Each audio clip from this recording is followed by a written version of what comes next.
TorahBox.com pour la diffusion du judaïsme francophone vous retransmet un enseignement du Rav Mordechai Shriki. Bonne écoute et bon limoud.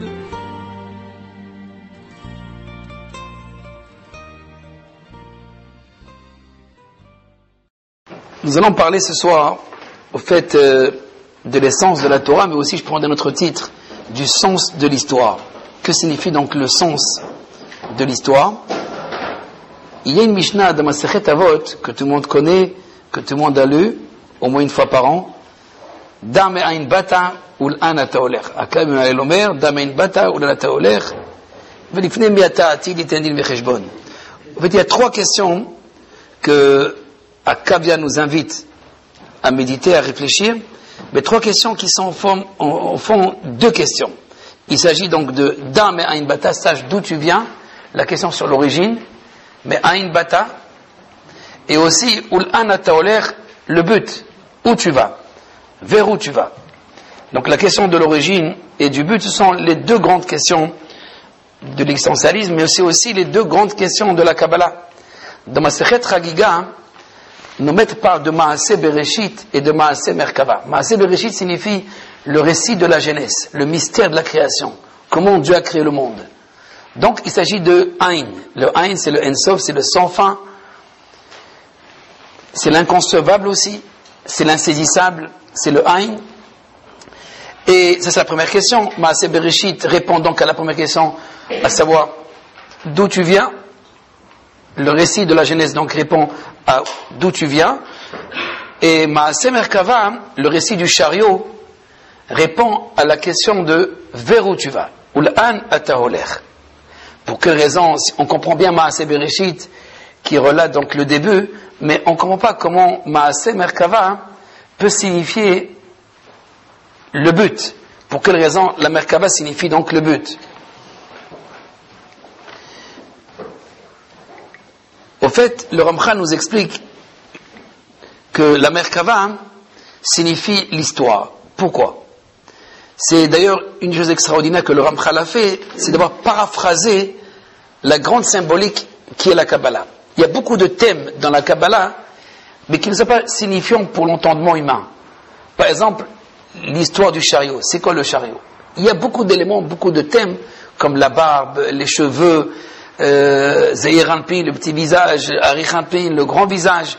Il y a des grands thèmes dans la Kabbalah où ce sont des symboles, mais celui qui ne sait pas les interpréter, à savoir celui qui ne comprend pas la signification, il ne pourra pas saisir le message profond de la Kabbalah. Dans l'œuvre du Ramchal, une des choses extraordinaires qui nous a permis donc de comprendre la Kabbalah, c'est la signification de ces thèmes, à savoir l'interprétation de la parabole. Parce que pour le Ramchal, toute la Kabbalah n'est qu'une métaphore. C'est un mashal, une métaphore. Et donc, il faut interpréter le mashal. C'est comme quelqu'un qui est dans un rêve, il a donc des meshalim, un mashal, une métaphore, et s'il prend la lettre, il ne comprend rien. Mais s'il interprète la métaphore, le symbole, il peut trouver une signification dans son histoire, dans sa vie. La Kabbalah aussi a été transmise sous forme de symbole. C'est pour ça qu'on peut l'appeler donc une sorte de symbolique. Par contre, le Ramchal a interprété cette symbolique et il a permis à l'homme, à nous, d'accéder à cette grande chokhma. Donc prenons tout de suite l'exemple dont on vient de rapporter. Maintenant, il y a dans la prophétie d'Ézéchiel, il y a le récit du chariot, Maaseh Merkava. Celui qui ouvre la prophétie d'Ézéchiel, Ézéchiel parle donc du chariot.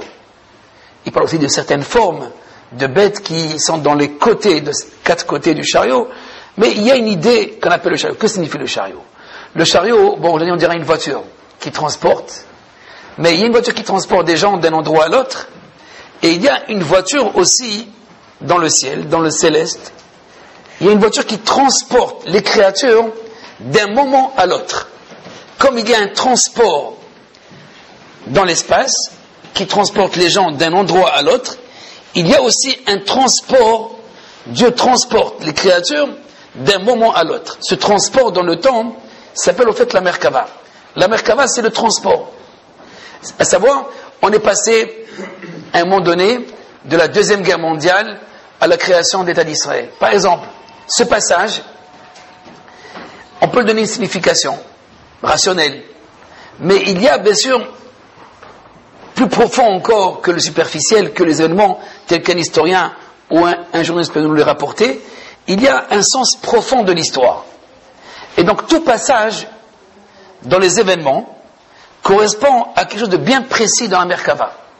C'est la raison pour laquelle nos maîtres parlent de Yordei Merkava, ceux qui descendent dans le chariot, à savoir descendre dans le plan divin, dans le plan de l'histoire.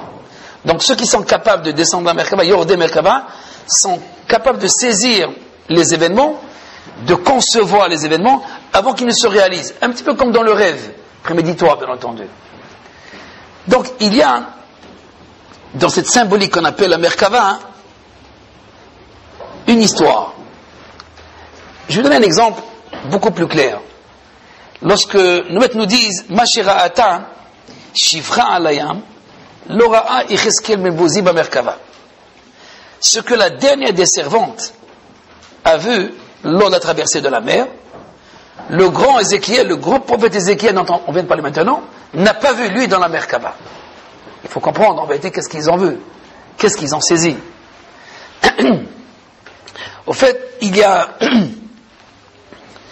dans cet enseignement de nos maîtres, Masherata Shifra Alayam, ce que nos maîtres, les patriarches, et aussi les servantes, à savoir ceux qui sont sortis aussi avec le peuple d'Israël, et qui ne méritaient pas au fait cette vision, mais eux, elles aussi ont vu cette grande vision.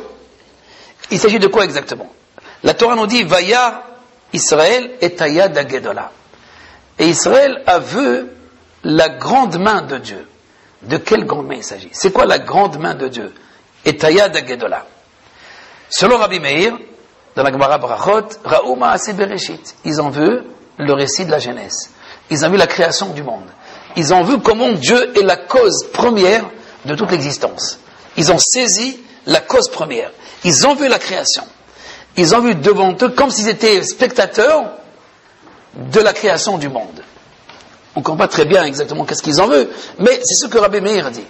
Ils ont saisi le récit de la Genèse. Ma'aseh Bereshit. Par contre, pour un autre maître, Rabbi Shimon, lui prétend que le peuple d'Israël a vu Ma'aseh Merkava. Ils ont vu Ma'aseh Merkava. Le peuple d'Israël, lors de la traversée, a vu le récit du chariot. Qu'est-ce que cela signifie? Le Rabbin a expliqué qu'en vérité, Yam Souf, Souf veut dire la fin. Souf, sauf, ils ont vu la fin des temps. C'est-à-dire, il y a un voile qui nous cache l'histoire, ou